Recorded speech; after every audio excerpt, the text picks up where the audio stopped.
ایک اور حدیث سے آ جائی، یوشک الامم ان تداعى علیکم کما تداعى الآکلۃ الی قصعتها، ایک دن آئے گا میری امت کو ایسے تقسیم کریں گے غیر جیسے دسترخوان پہ روٹی تقسیم کی جاتی ہے، ٹکڑے ٹکڑے کر کے۔ تو صحابہ نے پوچھا اب من قلت نحن یومئذ یا رسول اللہ، یا رسول اللہ کیا ہم اس دن تھوڑے ہوں گے؟ ہم نے کہا لا انتم یومئذ کثیر، تم بہت زیادہ ہوگے، ولکنکم غثاء، ان کا غثاء السیل، تم بارش کے طوفانی پانی کے اوپر جو تنکے تیر رہے ہوتے ہیں، تم ایسے تنکوں کی طرح بے حیثیت اور بے قیمت ہوگے، اور وَلَا يَقْذِفَنَّ فِي قُلُوبِكُمُ الْوَهْنَ، اور اللہ تمہارے دلوں میں وہن ڈال دے گا۔ تو صحابہ نے پوچھا یا رسول اللہ وہن کیا ہے؟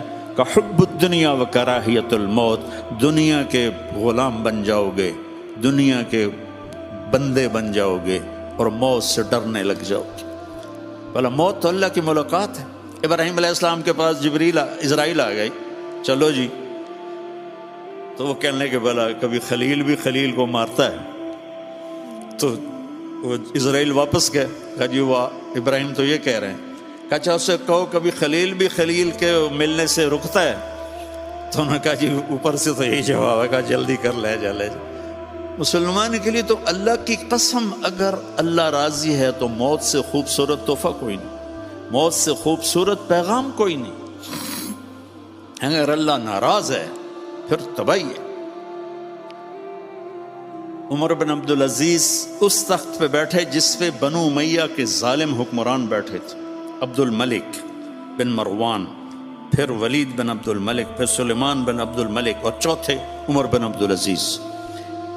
عبد الملک ان کے سگے چچا تھے، عمر بن عبدالعزیز اور عبد الملک بھائی تھے، مروان کے بیٹے تھے۔ تو عمر بن عبدالعزیز نے 2.25 سال حکومت کی، اور 3 بر اعظم میں زکوٰۃ لینے والا کوئی نہ بچا۔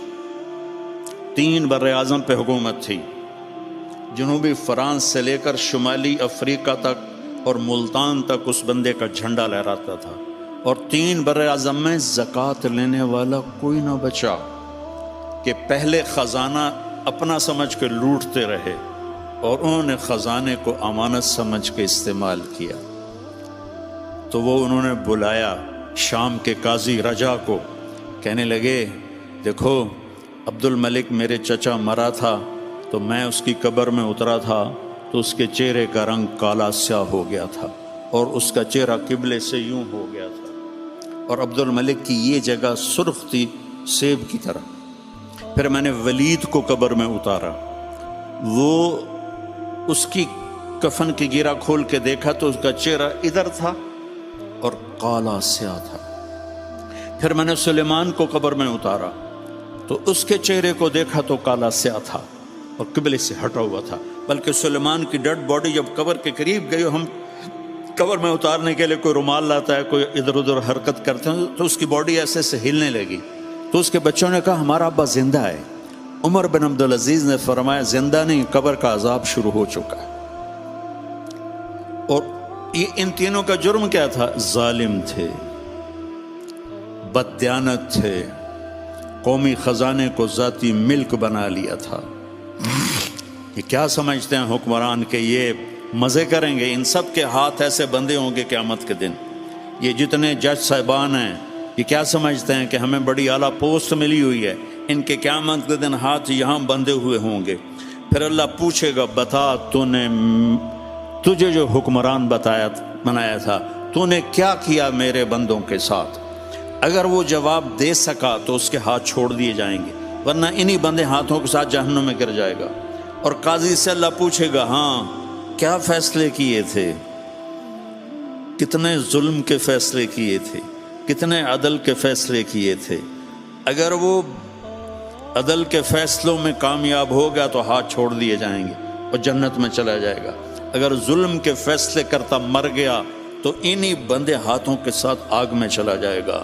بھائیو آخرت بھی ہے، بھائیو صرف دنیا نہیں ہے، آخرت بھی ہے۔